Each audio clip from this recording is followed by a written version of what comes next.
Monsieur Emmanuel Mandon pour le groupe démocrate. Merci Madame la Présidente, Monsieur le Ministre, Monsieur le rapporteur, Mesdames, Messieurs les députés, chers collègues. À travers l'exemple hautement symbolique de ce que nous devons faire en faveur de nos écoles, les écoles de la République, cette proposition de loi nous amène de nouveau à considérer de manière très concrète la question du financement de la transition écologique avec l'indispensable rénovation énergétique des bâtiments scolaires. Sur l'ensemble de notre territoire national, les communes, par exemple, ont en responsabilité, cela a été dit, un patrimoine immobilier très important, ce qui nous rappelle bien sûr la grandeur de l'héritage de la Troisième République. Comment on avait pu inscrire dans nos murs le devoir républicain depuis Jules Ferry, et ce qui a permis une généralisation de l'accès de tous les enfants de la République à l'éducation. Beaucoup d'écoles de villages ou de hameaux ont disparu, hélas, tout au long du XXe siècle sous l'effet de regroupements pédagogiques et des évolutions démographiques. Mais aujourd'hui, elles sont encore très nombreuses, puisqu'on a cité plus de 50 000 bâtiments scolaires. C'est ainsi, dans mon seul département, par exemple celui de la Loire, on compte près de 600 écoles primaires, 77 collèges, 70 lycées. Donc on voit l'ampleur du travail. Et nous savons que d'importants travaux de rénovation énergétique s'imposent pour satisfaire aux normes de la construction, aux normes actuelles de qualité de l'air, par exemple, ou de confort et de bien-être pour ces établissements qui accueillent nos enfants. On parle de quand même 10 millions d'élèves au total.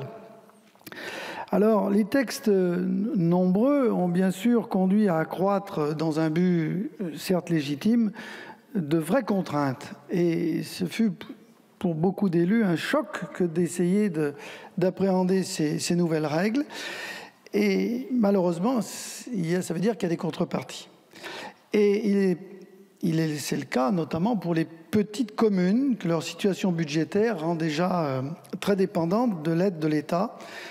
Et elles doivent faire face pour beaucoup de la part restante à leur charge d'investissements très lourds. La proposition de loi entend ici, pour les opérations de rénovation énergétique des bâtiments scolaires, permettre la diminution par 2 de la quote-part mise obligatoirement à la charge, notamment des communes, sur le montant total des financements apportés par des personnes publiques. C'est non seulement un enjeu financier pour ces collectivités, on parle bien sûr en investissement, mais aussi en fonctionnement, par la baisse bien sûr très concrète des factures de chauffage. Mais également, on le conçoit aisément, c'est un enjeu de responsabilité au regard des risques liés au mauvais état de ces bâtiments. Pour les conditions de travail, je l'ai souligné, des écoliers, des personnels qui les encadrent. Et d'ailleurs, combien de bâtiments publics dans nos villes ou villages sont encore de véritables passoires thermiques? Donc on voit l'enjeu. Il faut souligner aussi le caractère symbolique de cette action, tout l'intérêt d'une mesure qui concerne l'école de la République et vient soutenir l'éducation à la transition écologique, un enjeu important pour la formation des citoyens de demain.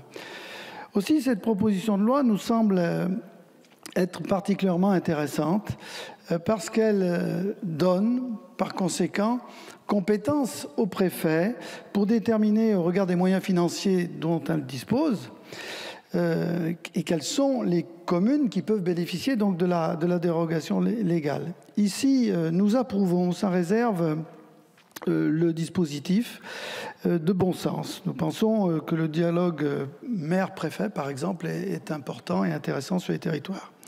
Cela devrait permettre de donner sa pleine efficacité donc au concours accordé par l'État, en particulier le concours du Fonds vert, dont plus d'un tiers de dossiers concernent des bâtiments scolaires. Cela permettra également de donner tout son sens à la planification écologique dans les territoires dont les écoles sont leur cœur battant.